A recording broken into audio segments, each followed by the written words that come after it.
Nagar dumping yard సమస్యపై Medchal MLA Mallareddy అసెంబ్లీలో ఆవేదన వ్యక్తం చేశారు. గతంలో నిధులు కేటాయించి అభివృద్ధి చేసినా ప్రస్తుతం కాలుష్యం తీవ్రంగా పెరిగిందని తెలిపారు.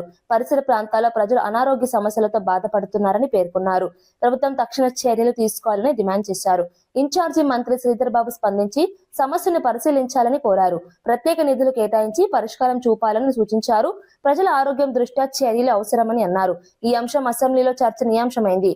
సమస్య పరిష్కారంపై ప్రభుత్వం స్పందించాల్సిన అవసరం ఉందని పేర్కొన్నారు.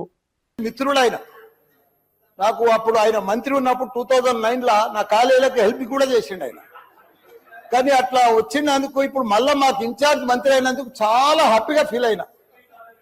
కాకపోతే ఇప్పుడు ఎంత బాధపడుతున్నా అంటే అంత బాధపడుతున్నా, భరించలేను ఆ బాధను.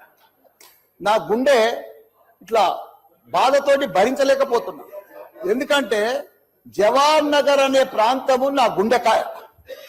అలా ప్రజలకు చెప్పిన, అందరికి చెప్పిన, దాన్ని అంతా కూడా జిహెచ్ఎంసి మొత్తం చెత్త అంతా తెచ్చి కొన్ని ఏళ్ల సందే అడ్డే వేస్తున్నారు.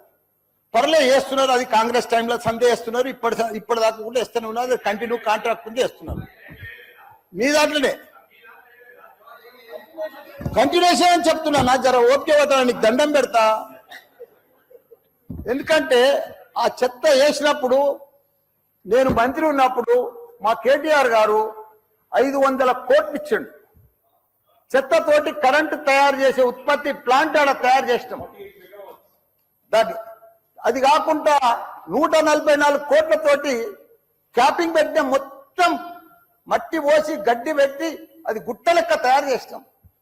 దానికి తోడు వర్షాకాలంలో అందులో వచ్చిన మురుగునీళ్ళు అంత వస్తే ఫిల్టర్ చేసేందుకు 250 కోట్లు ఇచ్చినాం. వాటి ఎస్టీపీ అంత బాగా చేస్తే అందంగా వాసన రాకుండా చేస్తాం నా మంత్రి ఉన్నప్పుడు మా కేటీఆర్ సార్.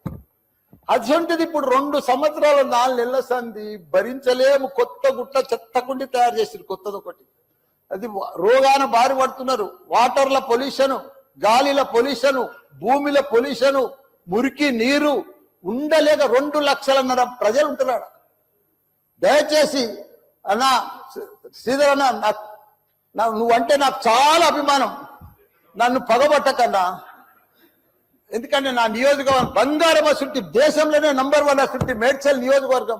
దాన్ని తుకుడలు అచలం కుతలం చేసేది. దాన్ని ఇప్పుడు దాన్ని 61 గ్రామాలు ఉండే, 3 మున్సిపాలిటీ కార్పొరేషన్లు ఉండే, 7 మున్సిపాలిటీ ఉండే. దాన్ని తీసుకుపోయి మొత్తం జిహెచ్ఎంసీ చేసారు. ఇప్పుడు 16 వార్డులు చేసారు. దాన్ని ఒక మోరీలు లేవు, రోడ్లు లేవు, డ్రైనేజీలు లేవు, కరెంట్ స్తంభాలు లేవు, ఏమీ లేదు. ఇంకా మామూలు గ్రామాలే ఉన్నాయి, పెంకిటిల్లే ఉన్నాయి.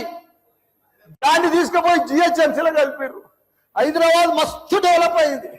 కానీ ఆ జిహెచ్ఎంసీలో కలిపినప్పుడు, దాంట్లో కలిపినప్పుడు దయచేసి స్పెషల్ కేటగిరీ కింద జిహెచ్ఎంసీ చెత్తంతా ఆడికే వస్తుంది. దాన్ని ఒకటి క్లీన్ చేసి మీకు దండం పెడతా.